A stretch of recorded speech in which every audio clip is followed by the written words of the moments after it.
Гендерийн үндэсний орны нарийн бичгийн дарга бөгөөд ажлын албаны дарга инх баяр. Ажил, ар, гэрийн тэнцвэрийг хангахын хөтөлмөрийн хуулиар зохицуулахаар яригдж байна. Ажилтан болон ажил олгогч хоорондын хөдөлмөрийн харилцааны зохистой тэнцвэрт байдлыг хангах, хөдөлмөрийн тухай хуулийн хамрах хүрээг өргөжүүлэх, олон улсын хэм хэмжээнд нийцүүлж, хөдөлмөрийн зах зээл шинээр бий болсон хөдөлмөрийн шинэ харилцааг зохицуулах зорилго агуулсан гэж харж байгаа. Сүүлийн жилүүдэд эрэгтэй, эмэгтэй хүмүүсийн ажиллах хүчний оролцооны түвшиндэх зөрүү улам ихсэж байгаа. Уг зөрүүг багасгахад дээрх хуулийн шинжилэл бодиттой нөлөөлнө гэдэгт итгэлтэй байна. Гендерийн үндэсний хор, гендерийн шинжээчдийн бүлэгтэй хамтран уг хуулийн төсөлд 2 үндсэн саналыг хүргэсэн байгаа. Энэ саналууд дэмжигдээд явж байгаад баяртай байна. Нэгдүгээрт, ажил, ар, гэрийн тэнцвэрт байдлыг хангах чиглэл бага насны хүүхэд дээх болон ганц бие эцгийн хөдөлмөрлөх нөхцөлийг харгалзах. Энэ нь эмэгтэйчүүд эдийн засгийн хараад бус байх, мөн нөхрийн нуруунд дээр төвлөрдөг гэр бүлийн санхүүгийн ачааллыг хуваалцах, хамтдаа хөдөлмөрлөх, хүчирхийлэл гэр бүлийн салгалтад тодорхой хэмжээнд нөлөөлж байдаг хөлсгүй хөдөлмөрийн тэгш бус хуваарлах зэргээс урьдчилан сэргийлэх гээд их өргөн агуулгатай байдаг. Ажил, ар, гэрийн тэнцвэрийг хангаснаар төрөлд нэмэгдэж, улс орон урт хугацаанд ажиллах хүчээр тасрахгүй байх, эдийн засгийн өсөлт нэмэгдэх гээд олон давуу талтай байдаг. Хоёрдугаарт, ажлын байрны бэлгийн дарамтыг байгууллагууд дотоод журамдаа тусгах замаар урьдчилан сэргийлэх боломжтой гэх саналыг хүргүүлсэн.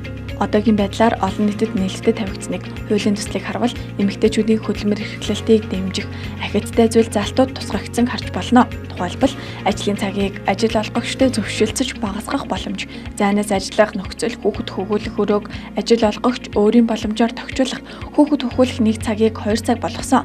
Ихээс гадна эцгийн хөдөлмөр эрхлэх нөхцөлийг харгалтсан байгаа юм. Энэ бүгд нь дарамтгүй зохистой ажлын байр бий болгох, доктортой хөгжлийн зорилтыг дэмжих байна. Хавдрын үндэсний зөвлөлийн гүйцэтгэх захирал цэцэг сайхан. Эрүүл мэндийн тухай буруу мэдээлэл тараасны уршиг удаан үргэлжилдэг. Манай улсын хувьд тун харамсалтай нөхцөл байдал ажиглагдаж байна. Эмэгтэйчүүдийн дунд зоглох 2 дахь хавдар бол Умайх үзүүний хавдар.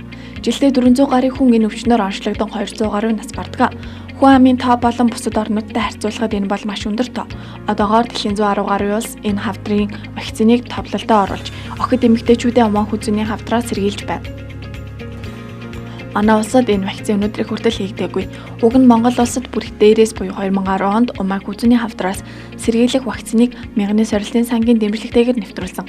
Өмнө говь, сэлэнг, багнуур, Баянгол дүүрэгт өсвөр насны охтод хийсэн. Гэвч цөөн хэдэн хүн түүн дотроо зарим нэг эмч нар хүртэл охтыг үргээ болгодог гэсэн буруу мэдээллийг нийгэм тарааснаар энэ хөтөлбөр зогссон.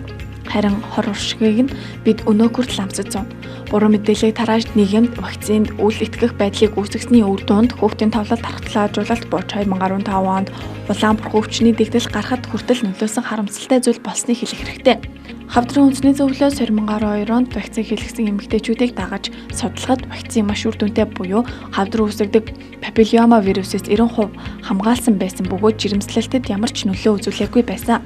Бид олон орны эрдэмтдтэй хамтарсан 3 том судалгаа хийж үр дүнг нь олон улсын томоохон сэтгүүлүүдэд хэвлүүлсэн.